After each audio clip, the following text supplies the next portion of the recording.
Hi, this is Brumsky with 49 at Workland. Today I'll be showing you how to attack asymmetric bases. I'm calling this an asymmetric base because it's relatively open on the right and lots of walls on the left. It's not quite a southern teaser where it's totally open on one side, but it's definitely asymmetric. The strategy is simple. Don't attack from the open side. They have way more defensive structures on that side. They want you to attack from that side. Let's count them up. You don't have to be a genius to see that there's way more defensive units on the right side of the town hall. Plus, you can see all the open spaces on the right side. It's probably filled with traps and bombs.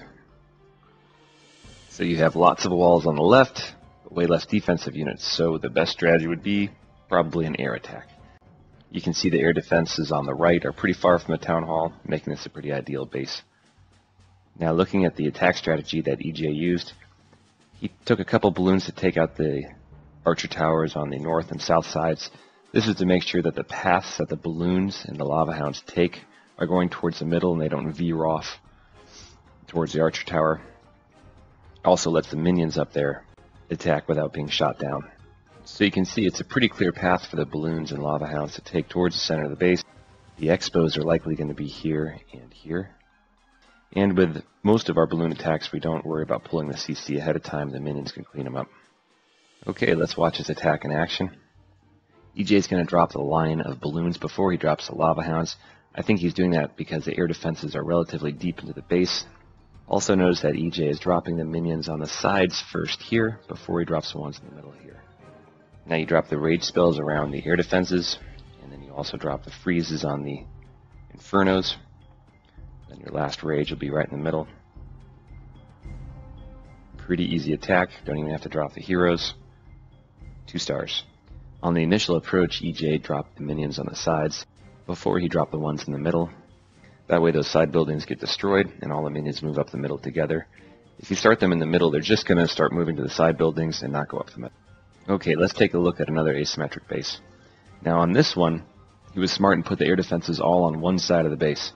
So this one might not be as viable for an air attack. For these bases, I like to use a combination of golems and pekkas so I don't have to freeze the inferno towers. I use wizards to clear the side buildings and use 2 jumps to make a path to the center of the base. Let's count up the number of defensive units again. Now it's fairly obvious that there's far fewer defensive units on the left side of the base. Also, the air defense units don't count for a ground attack, so we can mark those off in green. And looking for the Teslas, there's probably 2 of them right over here. The other 2 could either be over here or possibly on the left side of the base. Okay, so the attack strategy is going to be dropping a golem here, with about 6-7 wizards behind it. Also dropping a golem over here, with about 6 or 7 wizards behind it. I'm going to use 3 wall breakers to break the wall here. Now the wizards that I've already dropped are going to take out the buildings outside the wall, and they're also going to take out the buildings in the first row inside the walls here and here. I'm going to use a jump spell here, and a second jump spell approximately here, marked in green. The troops are going to have a straight path towards the center of the base. I'll use a rage spell approximately here.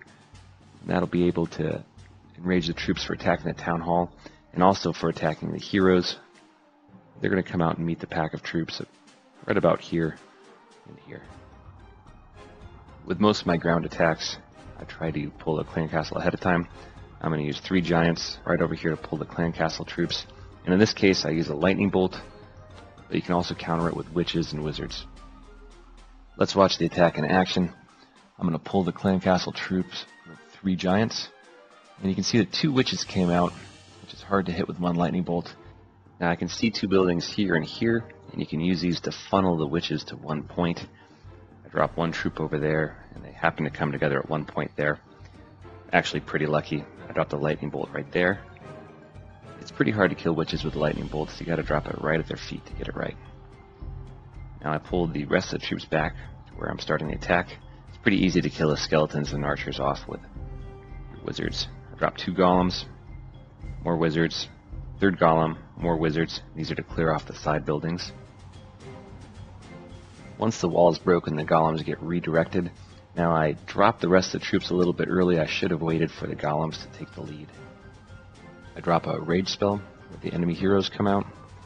Now I actually made a mistake. I meant to drop my queen, and I was also meaning to save one P.E.K.K.A.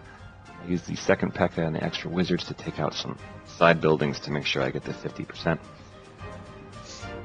And also here you can see the golems are starting to get off track. This was pretty lucky that I was able to get the town hall. So instead of using the P.E.K.K.A., I dropped the queen out on the side. It works just as well. I hope these videos give you guys a good strategy for attacking asymmetric bases. Check out our website at 49erwarclan.com. Be sure to subscribe to our YouTube channel. I'll see you next time.